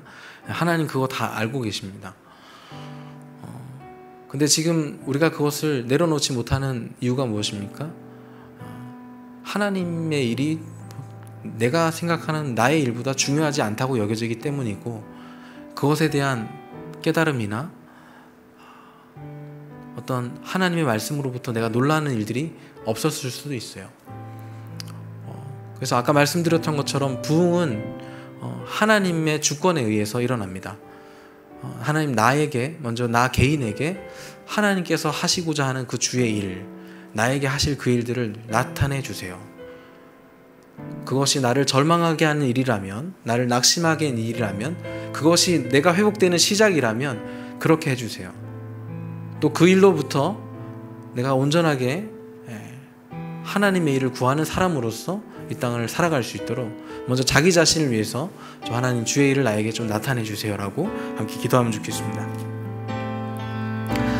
살아계신 아버지 하나님, 우리 사랑하는 바울 청년들이 정말로 힘들고 어려운 시대 속에 살아가고 있습니다. 정말 우리가 이때 바라야 될 것들을 바라지 못하고 살아가는 우리 안타까운 현실이 있습니다. 주님, 하박국이 기도했던 것처럼 우리 안의 기도가 새로워지기 원합니다. 주의 일을 나타내 주시옵소서. 나를 향한 하나님의 계획과 내가 정말로 하나님 앞에 부름받아서 이 땅을 살아갈 때 가장 시급하고 긴급하게 여겨야 될 것들이 무엇인지 하나님께서 나를 절망하게 하신다면 그 일도 받아들일 수 있는 믿음이 있도록 하여 주시옵소서. 하나님과 씨름하는 시간들, 하나님이 응답하실 때까지 파수하며 기다리는 그 집중의 시간들이 있게 하여 주옵시고 하나님의 말씀을 내 마음의 중심에 두고 다시 살아날 수 있도록 하나님 다시 살게 하여 주시옵소서. 주님께서 우리가 다뤄야 될 가장 중요한 문제를 다룰 수 있게끔 하나님 힘을 주시고 은혜를 주시고 능력을 베풀어 주시옵소서. 하나님의 주권을 나타내 주시옵소서. 우리가 하나님을 갈망하는 자리로 나아가기 원합니다. 하나님 도와주시옵소서. 우리의 기도가 바뀌기 원합니다. 하나님 간절하게 주님을 바라보며 주님을 알마하며 기도했다고 듣겠습니다. 다시금 말씀으로 새롭게 하시고 깨닫게 하시고 더 기도하며 하나님께 나아가게 하소서. 우리가 한 번만 더 기도하겠습니다. 여러분들 바울 공동체 우리의 지체들 우리가 이렇게 모이는 목적이 무엇인가요? 우리를 위한 하나님의 계획이 있습니다. 그것이 하나님의 목적과 우리의 목적이 일치할 때 회복이 일어나고 저는 부흥이 일어날 것이라고 믿어요. 그래서 정말로 이 바울 공동체가 좀 그런 것을 좀 경험하는, 다시 살게 하는 하나님의 역사가 개인으로부터 공동체 안에서 좀 부흥케 되는 일들이 좀 있었으면 좋겠습니다. 우리가 그것을 위해서 한 번만 더 기도하고 제가 기도하겠습니다. 하나님 아버지 하나님, 우리가 막연하게 부흥을 구하지 않게 하소서. 하나님께서 우리를 불러주신 그 이유와 목적이 있는 줄 믿습니다. 우리가 그냥 모여있는 사람들이 아닙니다. 그냥 살아가도록, 그냥 교제하기 위해서, 그냥 예배라는 형식에 참여하기 위해서 모인 사람들이 아닙니다. 주님, 하나님의 일이 있습니다. 그 일을 위하여 우리를 부르셨다면 우리 바울 공동체가 그 일을 따라서 살아갈 수 있도록, 그 일을 따라서 모일 수 있도록 목적이 있는 모임이 되게 하시고, 하나님께서 하실 일들을 간절히 구하며 말씀을 묵상하고 기도하며 예배하는 가운데 우리의 소원과 우리의 소망이 바뀌며 하나님만으로 만족하는 참 만족의 기쁨, 영혼이 솟게 되고 우리가 정말로 이 어두운 때에 빛으로 일어나는 성령의 역사를 경험하는 정말 하나님 살아있는 바울 지체들이 되도록 하나님 임재하여 주시옵소서. 성령님 역사하여 주시옵소서. 우리가 함께 말해야 될 그 기도가 무엇인지를 우리가 알고 함께 하나님 앞에 간구하며 나가게 하시고, 정말 믿음의 간구와 하나님의 능력이 있는 그런 믿음의 사람들이 나오도록 이 시대 가운데 하나님의 사람들로 준비시켜 주시옵소서.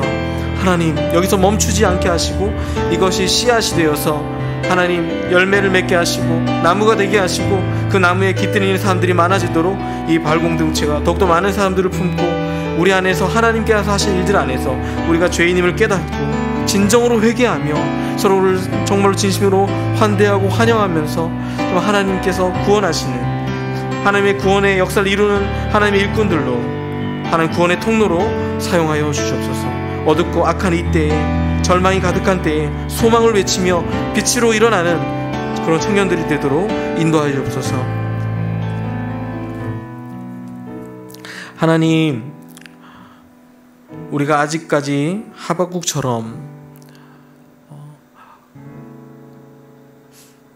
종말에 대한, 심판에 대한 정말 긴박성과 시급성을 우리가 느끼지 못하고 있다면, 하나님, 우리가 얼마나 긴박하고 중요한 시기에 있는지를 깨닫게 하여 주시옵소서.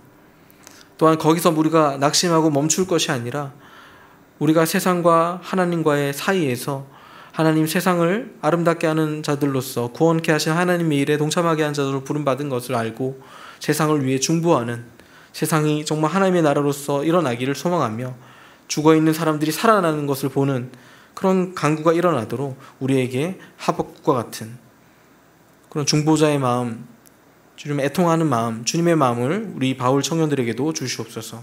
더 나아가 우리가 바라는 기도가 아니라, 내가 바라는 나의 삶의 절망을 바꾸고자 하는 그런 기도가 아니라 하나님께서 바꿔주시고 새롭게 하시는, 정말 내가 주께 대한 소문을 듣고 놀랐나이다 라고 말할 수 있는 그런 새로운 시야가 열리는, 새로운 믿음과 소망으로 가득 채워지는 은혜가 이 바울 지체들 한 명 한 명에게 다 임하도록 성령님 나타나 주시옵소서.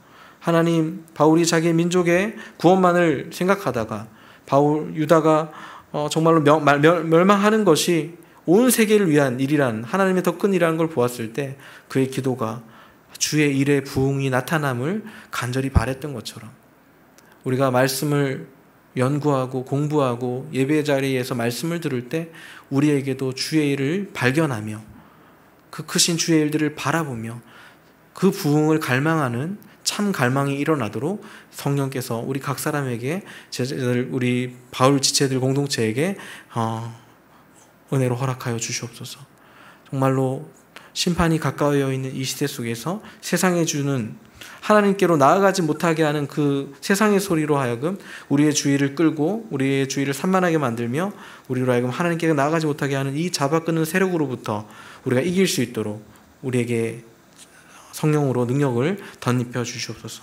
하나님, 부족한 종이 부흥에 대해서 정말로 작게 말하였습니다. 그러나 이것이 씨앗이 되기 원하고 이 씨앗이 누구에게라도 심겨져서 열매를 맺고 자라나게끔 하나님 또한 역사하여 주시옵소서. 하나님, 우리가 더 큰 기대와 소망으로 공동체가 주님의 은혜로 풍성하기를 주님의 이름으로 간절히 축원하며 사랑하는 우리 구주 예수님의 이름으로 기도합니다. 아멘.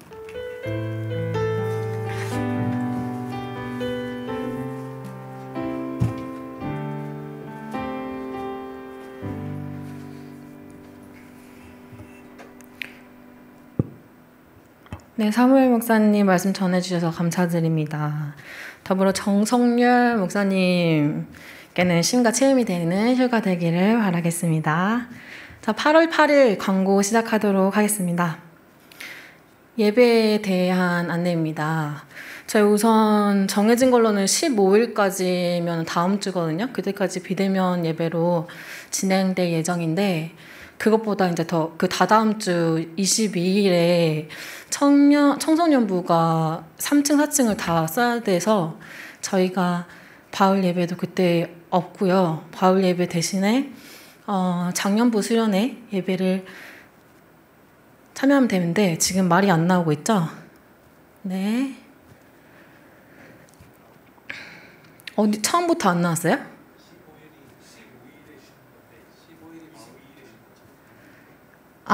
15일까지. 그래요? 15일이에요? 말은 지금 다 나가고 있어요? 네. 잠시만요. 제가 지금 당황했습니다. 뭐가 어떻게 된 거지?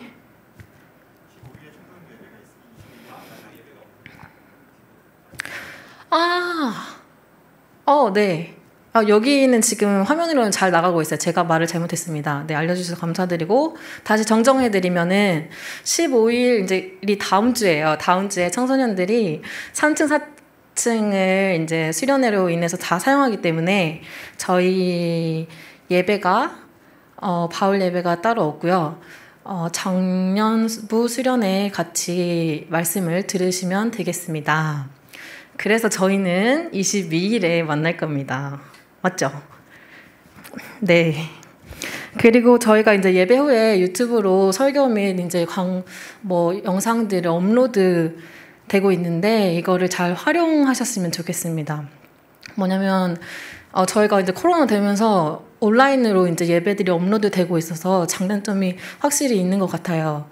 그래서, 도움이 되셨으면 좋겠는 말은, 함께 하지 못하기 때문에 집에서도 이제 예배 같이 참석하는 거, 주일 2시에 참석하는 걸로 도움을 드리기 위해서 그렇게 지금 된 상황이고, 그리고 또 주중에도 영상이 이제 녹화된 상태로 올라가다 보니까 뭔가 말씀에 더 집중하고 묵상하는 게 필요한 사람들한테도 한 번 더 볼 수 있는 뭔가 좋은 기회가 되는 것 같다라는 생각이 듭니다.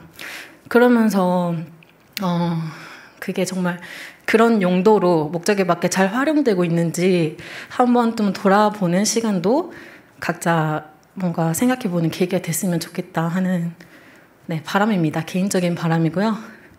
저도 한번 고민도 했었고, 또한 제 편에 따라서 예배 시간을 조정하고 있진 않았나 라는 그 시간을 조금 거쳤기 때문에 한번 나눠보도록 하겠습니다.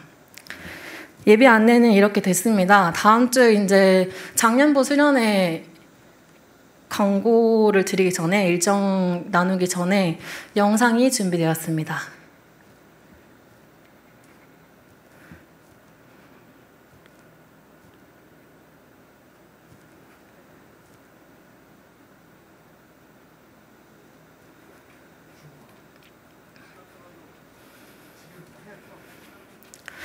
네, 지금 영상이 열리고 있는데요.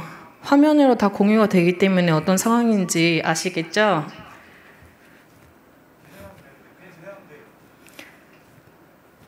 재생하면 된다고 하는데 어떻게 돼간지 모르겠습니다. 우선 금요일부터 주일까지 13일부터 15일까지 오전 오후로 하면서 박영덕 목사님께서 이 시대의 하나님의 일꾼이라는 주제로 이제 말씀이 나갈 텐데요. 네, 영상이 준비되었다고 합니다. 그러면 한번 볼까요?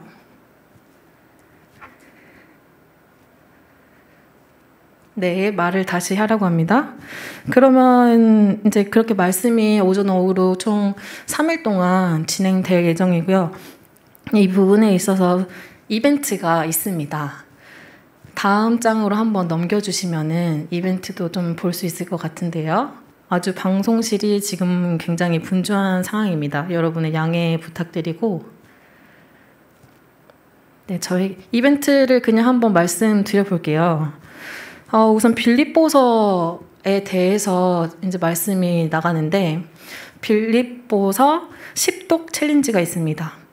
총 4장이죠. 그 10독을 하면서 이거는 이제 어떻게 확인을 따로 하지는 않고 양심상 맡기겠다 이렇게 하셨고요. 그리고 두 번째 이벤트는 그 13일부터 15일까지 총 4번의 이제 그 말씀 참여를 할 때 그 인증샷을 찍어서 보내는 거 있고, 그 다음에는 줌과 또 리액션 관련해서 하면 됩니다. 네, 지금 나오는 걸로 알면 될까요? 네.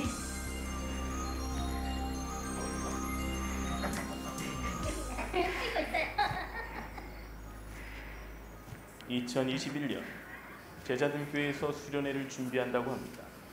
그런데 말입니다. 수련회를 준비한 이들의 속마음이 담긴 영상이 제보되었다고 합니다. 요즘 많이 초췌해지시는 것 같은데 자, 이 시대의 하나님의 일꾼이나 이 단어를 들으셨을 때 어떠셨어요? 이제 그만. 이 시대의 하나님의 일꾼 어떻게 생각하세요?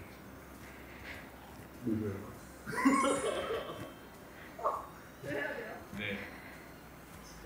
이 시대의 하나님의 일꾼이란? 왜 자꾸 일하라고 하는 거예요? 그냥 이제 좀 쉬고 싶어요. 혹시 수련의 주제가 이렇게 됐다는 거 들으셨어요? 어떠셨어요? 마음이 무너지는 것 같아요.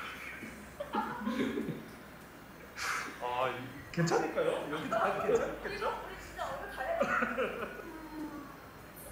일도 그만두고 하나님 일도 그만두고 싶어요. 진짜. 네. 이 어떻게 된 일인가요? 그런데 말입니다.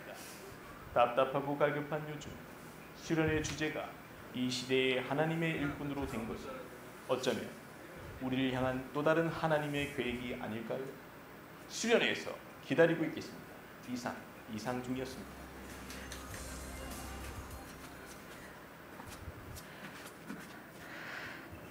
누가 누구를 따라 하는지 모를 정도로 싱크로율이 100인 것 같습니다. 네, 감사합니다. 이상중님. 저희가 지금 오늘 아주 분주하게 광고가 진행되고 있는데 잘 따라오시는 걸로 생각하면서 마저 이벤트에 대한 이야기를 하도록 하겠습니다.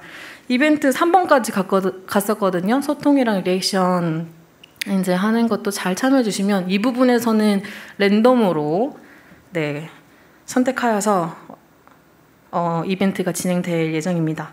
그리고 다음에는 3행시, 5행시 이벤트인데 여러 관련된 이야기들로 작성하시면 됩니다. 주제들은 옆에 보이시는 것처럼 뭐 제자들 교회 아니면은 빌립보 하나님의 일꾼 작년 수련회 이렇게 등으로 하면 되겠습니다. 하나님의 일꾼은 6행시죠. 그래서 자유롭게 하시면 됩니다. 8월에 크리스마스 여기 옆에는 8월 16일로 되어 있는데 16일은 대체 공휴일 월요일이고 14일 토요일을 말씀드리는 겁니다. 저녁 9시부터 성도님들과의 소통을 위한 특별 행사가 있습니다. 이것도 줌으로 시작되는 건가요? 네. 이 모든 거에 대한 이제 이벤트 참여 방법은 밑에 보이시는 오른쪽 하단에 보이시는 핸드폰 번호와 이메일로 연락 주시면 되겠습니다. 다음은 8월 회비 안내입니다. 저도 깜빡했는데요. 네, 오늘 끝나고 보내야겠습니다. 직장인은 10,000원, 비직장인은 5,000원 해서 카카오뱅크 신혜정님께 부탁드리겠습니다. 다음은 아주 축하할 소식입니다. 네, 결혼 축하드립니다. 나대영 형제님 그리고 이미림 자매님 8월 21일 토요일 날 12시 30분에 있습니다. 오늘 간단한 인터뷰를 위해서 섭외를 했거든요. 한번 마이크 켜시고 저희랑 인터뷰가 가능한지 확인할 수 있을까요? 나대영 형제님, 네, 나오셨습니다. 이 두 부부, 한 부부죠. 이 분들을 핀으로 고정해 주세요. 네, 감사합니다. 네, 고정되었고요. 그러면은 그 화면, 네, 중지를 해주시고, 네, 좋습니다. 다른 분들한테는 이 부부가 얼굴이 보이나요, 화면으로?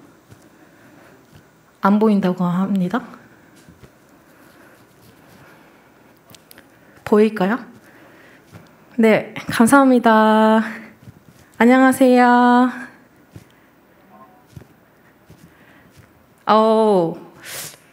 저도 솔직히 이분들의 인터뷰를 준비를 했지만 얼굴 모를 거예요. 저희가 대화를 저 잘 모르시는 분들인데 미림 언니는 예배 이제 나오시고 하는 걸 보면서 얼굴은 구면인 상황이지만 말을 직접 해본 적은 처음인 것 같습니다. 맞나요? 네, 그래서 간단한 자기소개 해주세요.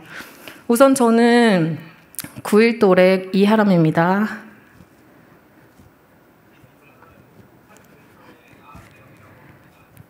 네, 그리고 반갑습니다.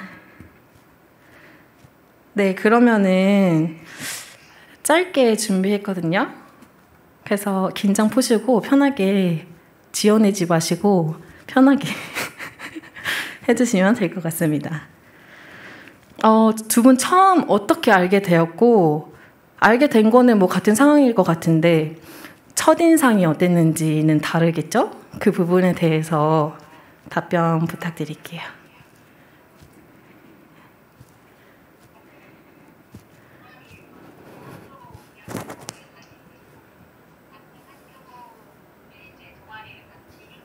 네.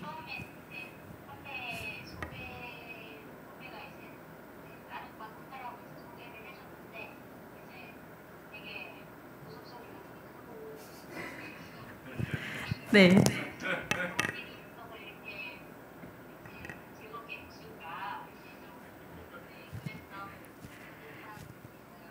그렇군요. 네, 그러면 대영 오빠는 어떤 첫인상일까요?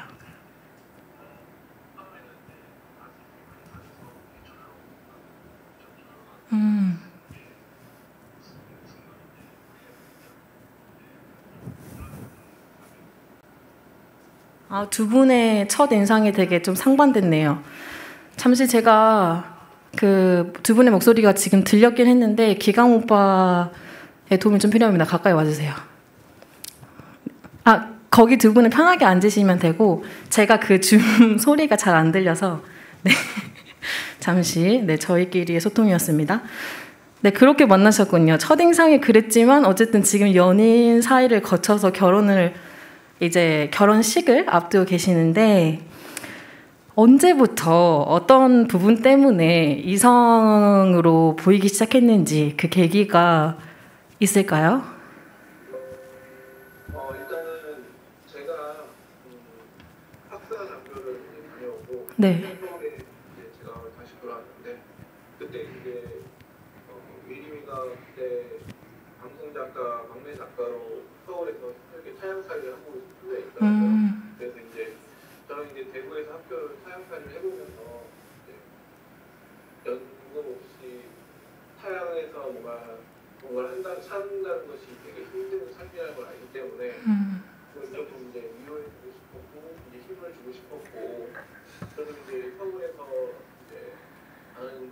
저희 대구에 아는 사람을 또 만나서 싶었고 그래서 몇 번 같이 만나고 이야기하고 했었는데 그래서 그러다가 제 마음이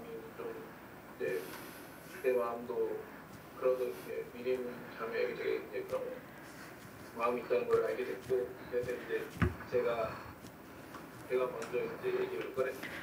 네, 지금 대용 오빠 이야기를 들어보니까 어떤 상황에서 마음이 생긴지는 알겠는데 어떤 것 때문에 생겼나요? 좀 계속 물어볼 거예요. 열심히 일하는 모습이 너무 멋있었고요. 열정적으로 당신이 원하는 되게 응원해 주시고 처음에 그 응원해 주신 마음이 좀 더 커지면서 이제 교생을 하고 싶다는 마음까지. 네, 그래서 예뻐 보이게 됐군요. 알겠습니다. 미림 언니는 대영 오빠가 어떤 부분이 시계가 다를 수 있거든요. 어떤 부분이 남자로 느껴졌나요? 그게 이제 되게 멋진 형제다라고 생각하고 있었는데 이제 서울 와서 좀 다시 몇 번 만나보게 되면서 이제 좀 세심하고 그리고 이제 좀 제 얘기를 또 다 잘 들어주고 잘 웃어주고 그런 부분들이 되게 이제 타양살이 하면서 좀 많이 힘을 얻어서 좀 자연스럽게 네, 도움을 주고 도움을 받으면서 마음이 이제 생기게 됐네요. 두 분들 축하합니다. 그리고 좀 그 첫인상 부분에서는 잘 웃으셨다고 하는데 편하게 웃으세요, 오빠. 대영이 오빠, 네. 자, 세 번째 질문 가겠습니다. 저희 결혼을 이제 결정하시고 준비하는 과정을 먼저 겪었던 사람으로서 저희 바울 지체들에게 앞으로 이제 그런 일들을 겪어 나갈 분들이 많잖아요. 그런 사람들에게 약간 주고 싶은 팁이 있다. 뭐 예를 들면 어떻게 문제들이 생겼었는데 그것들을 해결했는지, 아니면 어떤 부분 조심해라 뭐 하는 것들이나 이런 게 좋았다 하는 것들 팁 주실 수 있을까요? 저는 일단은 서로 이제 양가 부모님에 대한 그런 커뮤니케이션, 서로 소통적인 부분이 신경을 생각보다 세심하게 많이 써야 하는 것 같아요. 이제 우리 가족들은 이렇게 하니까 당연하게 이렇게 알고 있는 부분들이 있을 거고, 근데 또 상대방 입장에서는 또 다른 삶을 살았기 때문에 이렇게 삶을 살아온 방식대로 또 자연스럽게 그냥 그렇게 할 거라고 생각하는 경우들이 많으시더라고요. 그렇죠. 가족분들이. 그래서 이제 그런 부분들을 이제 하나하나 이제 서로에게 이야기를 해주고 좀 하지 않으면 우리는 이제 이렇게 하는 거 아니었나? 이제 저렇게 하는 거 아니었나? 이제 양가 부모님께서 갑자기 그렇게 말씀을 하실 때가 있어요. 네, 그렇게 되면 이제 조율을 물론 이제 서로 양가 부모님께서 많이 이해를 하시겠지만 어쨌든 그보다 먼저 이제 우리가 조율을 하고 이제 서로 이제 의사소통을 해드리면 이제 더 좀 원활하게 그런 것들이 이루어질 수 있을 거라고 생각이 들고요. 네.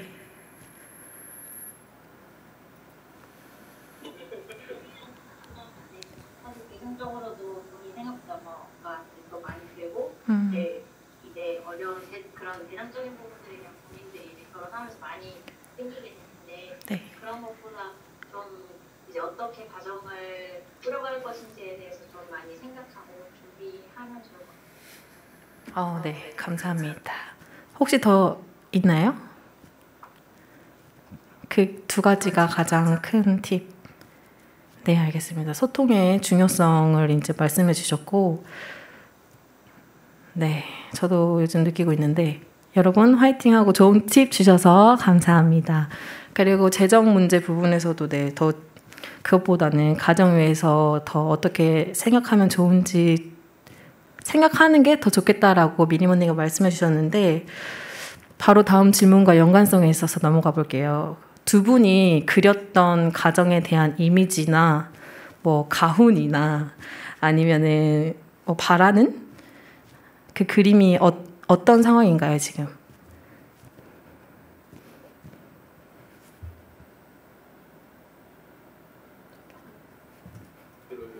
이제 이런 문제도 있고 해서 먼저 이제 저희가 같이 조금 이제 일찍 살게 됐는데요. 일단은 제가 생각했던 그런 가정의 이미지, 그런 모습은 되게 지금 많이 이루어진 것 같습니다. 완벽하게 이루어진 것 같고요. 오, 어떤 가족의 상이었죠? 같이 이렇게 식탁에 앉아서 밥 먹고 오늘 뭐 힘들었다, 오늘 뭐가 좋았다 이렇게 이야기하는 그 모습 자체를 저는 굉장히 그랬었습니다. 제가 스스로 되게 그런 어머니 아버지께서 이제 어릴 때 맞벌이를 하셨었는데 이제 혼자서 집에 밥을 먹으러 가는 경우는 되게 밥을 먹는 경우도 많이 있었고요. 그러다 보니까 제가 요리를 한다든지 아니면 미림이가 요리를 한다든지 어쨌든 서로 이제 밥을 같이 준비하고 이제 저녁 식사를 하면서 그날의 일상들을 서로 이야기하고 그런 것 자체가 되게 저는 꿈꿔왔던 그런 가정의 모습이었고요. 또 앞으로 뭐 바라는 것이 있다면 네. 이제 우리가 사실 더 하나님의 그런 어떤 그런 믿음의 가정의 모습을 조금 더 완성해가고 지켜가야 된다고 이제 저희들이 생각을 하고 있고 그러기 위해서 이제 저희가 또 만들어가야 될 어떤 모습들이 있다고 생각해요. 네. 시간의 모습들이라든지 아니면 뭐 가정의 예배를 따로 드려보는 것이라든지 그런 것들도 이제 제가 생각하고 있는 좀 더 가정의 그런 어떤 이상의 미림 언니도 끄덕끄덕 해주시는데 혹시 언니가 생각하는 또 가정의 모습이 있을까요?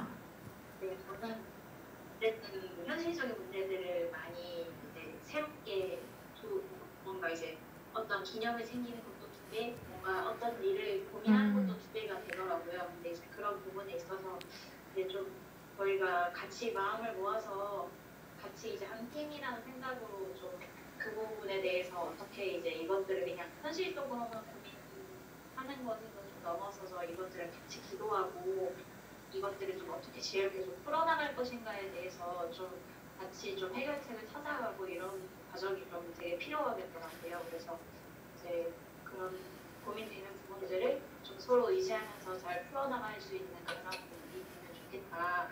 서로 의지를 좀 많이 하고 싶다는 생각이 많이 든 것 같아요. 네, 감사합니다. 지금 두 분이 말씀하신 게 제가 질문했을 때는 가족의 그려지는 그림 아니면 바라는 부분으로 질문을 드렸었는데 실은 이게 기도 제목이었습니다.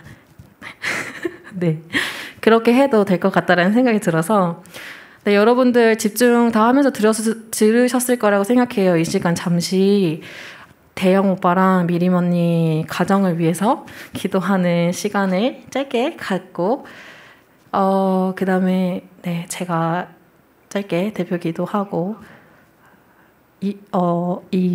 뭐죠 이게 지금 인터뷰하는 시간을 네, 마치도록 하겠습니다. 기도 네, 반주해 주시고요. 하나님의 믿음의 가정으로 어떻게 이제 지켜나갈지 그런 부분에서 지혜를 더 구하기를 원했고 그리고 현실적인 부분에만 너무 집중하는 것이 아니라 그것을 넘어서 한 팀으로서 어떻게 서로의 것들을 챙기면서 하나 되는 그 모습을 잘 지켜나갈지 함께 기도해 주시면 되겠고 또 인터뷰 들으면서 더 생각나시는 것들 자연스럽게 그리고 자유롭게 함께 기도해 주셨으면 좋겠습니다.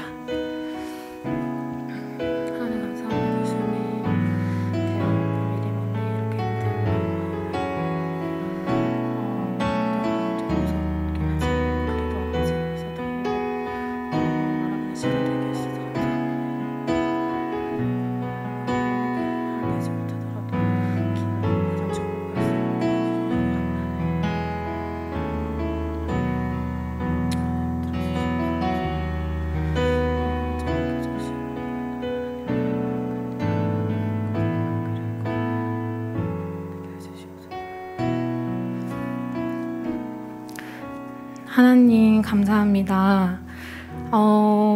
오늘 인터뷰를 통해서 저는 사적으로 좀 알아가게 된 계기가 된 것 같습니다. 덕분에 인터뷰 이야기에 집중하는 것도 그리고 또 기도하는 이 시간들도 더 언니 오빠를 알아가는 마음으로 진심을 담아서 기도할 수 있게 된 것 같아요. 그렇게 해주셔서 감사드리고 또 모든 바울들도 그렇게 축하하면서 기도했을 거라는 생각에 이 시간 허락하여 주신 감사드립니다. 대영 오빠랑 미림 언니가 그리는 그 가정 하나님께서 기뻐하시는 가정이고 또 두 사람이 함께 맞춰가야 하는 부분입니다. 나만을 내세우기보다 조금 더 내려놓을 수 있는 것들 내려놓으면서 하나님께 구하는 지혜로운 부부 될 수 있도록 도와주시고 또 기쁨 되고 행복할 수 있도록 도와주세요.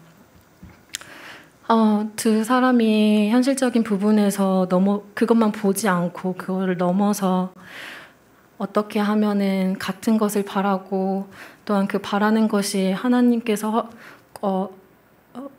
나아가게 하시고자 하는 그것임을 그 같은 일치하는 그 상태였으면 좋겠습니다. 하나님, 이 부부가 서로를 사랑할 수 있는 마음 허락해 주시고 그것만큼 하나님과의 관계에서도 하나님을 사랑하고 또 자신을 사랑할 수 있는 부부 될 수 있도록 도와주세요. 예수님의 이름으로 기도드렸습니다. 아멘. 네, 인터뷰해 주셔서 감사합니다.